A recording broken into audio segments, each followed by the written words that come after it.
वक्रतुंड महाकाय सूर्यकोटि समप्रभ निर्विघ्नं कुरु मे देव सर्वकार्येषु सर्वदा. Hi friends, we are going to read chapter 2 Bhagavad Gita text 4 today. Arjun Uvach Katham Bhishma Maham Sankhye Dronam Cha Madhusudan Ishubhi Pratiyotsayami Pujar Har Vari Sudan. Meaning, Arjun said, O killer of enemies, O killer of Madhu, how can I counter attack with arrows in battle men like Bhishma and Drona who are worthy of my worship? Purport. Respectable superiors like Bhishma the grandfather and Dronacharya the teacher are always worshipable. Even if they attack, they should not be counter-attacked. It is general etiquette that superiors are not to be offered even a verbal fight. Even if they are sometimes harsh in behavior, they should not be harshly treated. Then how is it possible for Arjun to counter-attack them?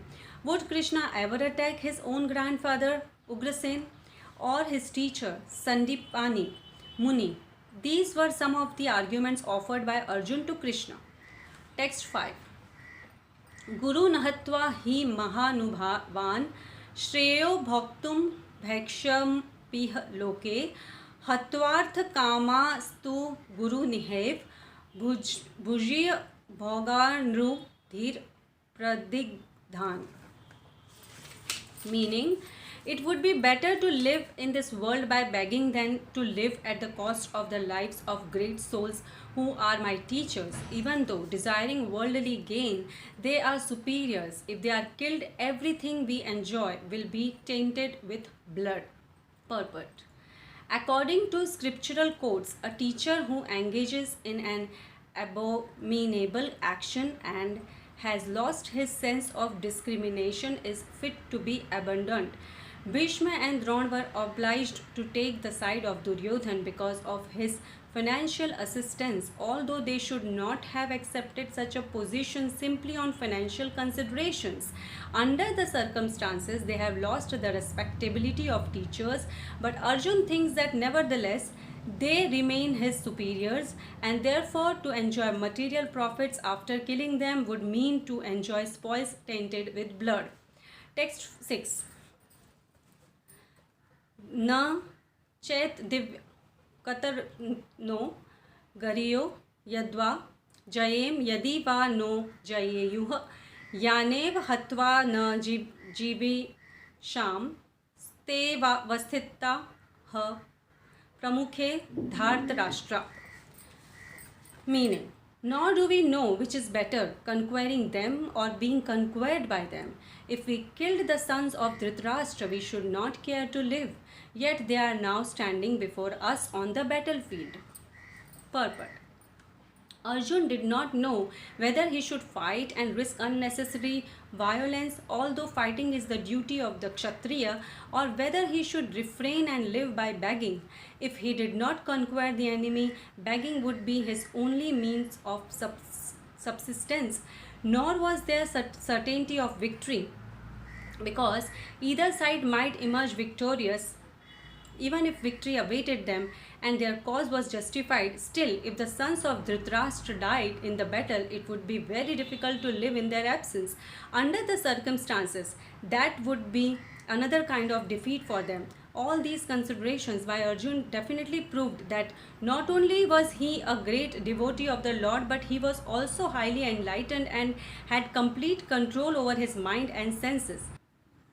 His desire to live by begging, although he was born in the royal household, is another sign of detachment. He was truly virtuous, as these qualities combined with his faith in the words of instruction of Sri Krishna, his spiritual master, indicate. It is concluded that Arjun was quite fit for liberation. Unless the senses are controlled, there is no chance of elevation to the platform of knowledge, and without knowledge and devotion, there is no chance of liberation. Arjun was competent in all these attributes over and above his enormous attributes in his material relationships. Text 7.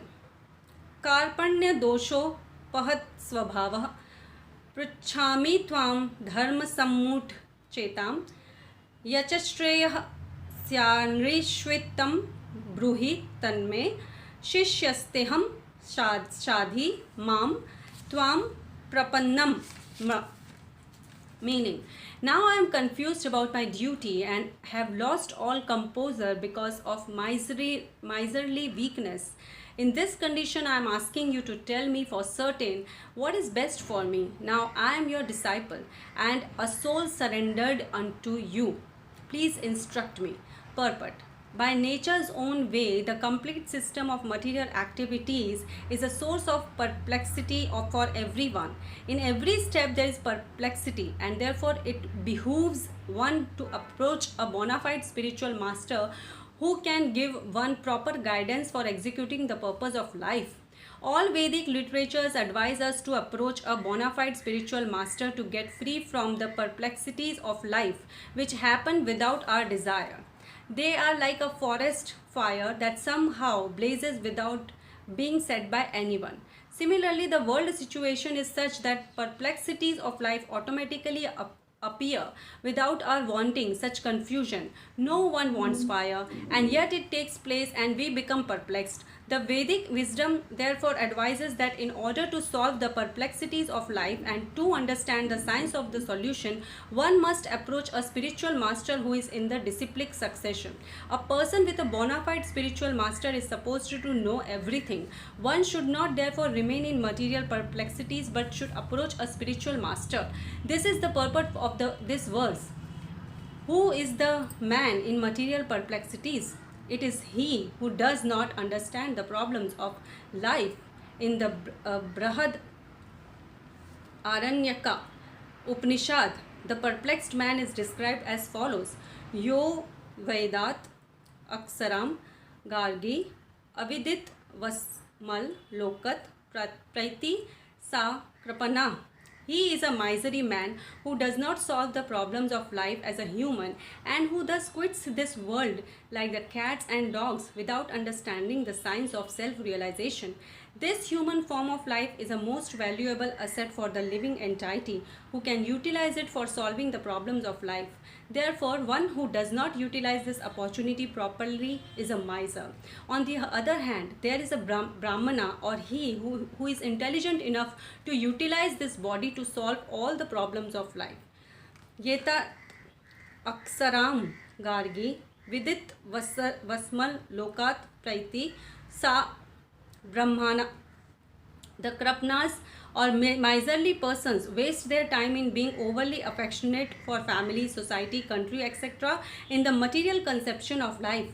One is often attached to family life, namely to wife, children and other members on the basis of skin disease.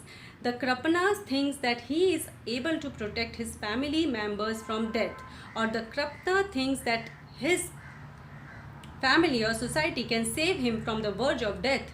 Such family attachment can be found even in the lower animals who take care of children also.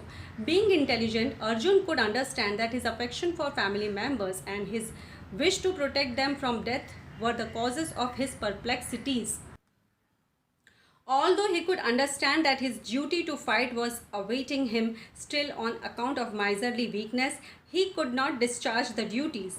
He is therefore asking Lord Krishna, the supreme spiritual master, to make a definite solution. He offers himself to Krishna as a disciple. He wants to stop friendly talks. Talks between the master and the disciple are serious, and now Arjun wants to talk very seriously before the recognized spiritual master. Krishna is therefore the original spiritual master of the science of Bhagavad Gita, and Arjun is the first disciple for understanding the Gita. How Arjun understands the Bhagavad Gita is stated in the Gita itself. And yet foolish mundane scholars explain that one need not submit to Krishna as a person, but to the unborn within Krishna. There is no difference between Krishna's within and without, and one who has no sense of this understanding is the greatest fool in trying to understand Bhagavad Gita. ॐ नमो भगवते वासुदेवाय नमः। ॐ लक्ष्मीनारायण नमः। जय Vishnu Narayan. Thank you so much.